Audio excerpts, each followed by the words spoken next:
just get the name of the beach. It looks like a miserable day and there's hardly anyone on the beach, but I still wanted to get on air. A lot of people might just stay at home, but if you prepare and have the right equipment, you can still have a good time on the air. The first thing I suggest is keep your station simple.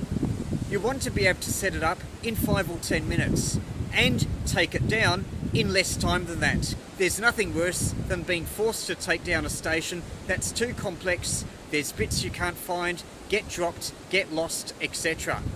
So that means the minimum of equipment, the least amount of accessories, and simple antennas like end-feds or dipoles that only need a single support. Then there's operator comfort. Morse is harder to send if your fingers are frozen. Wear clothes that are right for the environment. In the case of rainy weather, you don't want something that gets soaked through. A ground sheet is important to keep both operator and equipment dry. Remember that moisture comes from both the ground and the sky. What about protection for equipment? This clear cover cost only a few dollars.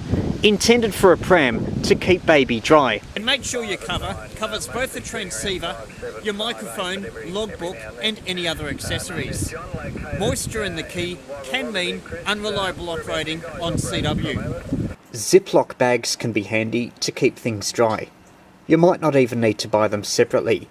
Some supermarkets have serve your own food in them. If you're really organised, you might keep a small flannel in one of them. That might be useful for helping to dry equipment. Select the equipment you take carefully.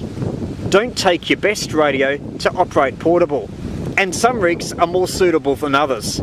For instance, a KX3 is a great rig, but unprotected, it's got more holes than Swiss cheese. So I suggest leave it at home, or at least get a protection case for it. If you're building your own rig for portable operating, and that's not a bad idea, then I suggest having everything in the one box. Then you can avoid how I've got here, where the transceiver and antenna couplers are separate units. It's also handy if you could build the rig into a case, so you can easily slam it shut if required. Portable in the Gunbow National Park. VK3YE Echo, AX3VPH, the name is Tony. Okay, Ray, very good to hear you there. There's one time when you should never operate, and that's thunderstorms. And it's doubly important that you have a station that can be dismantled and taken home immediately.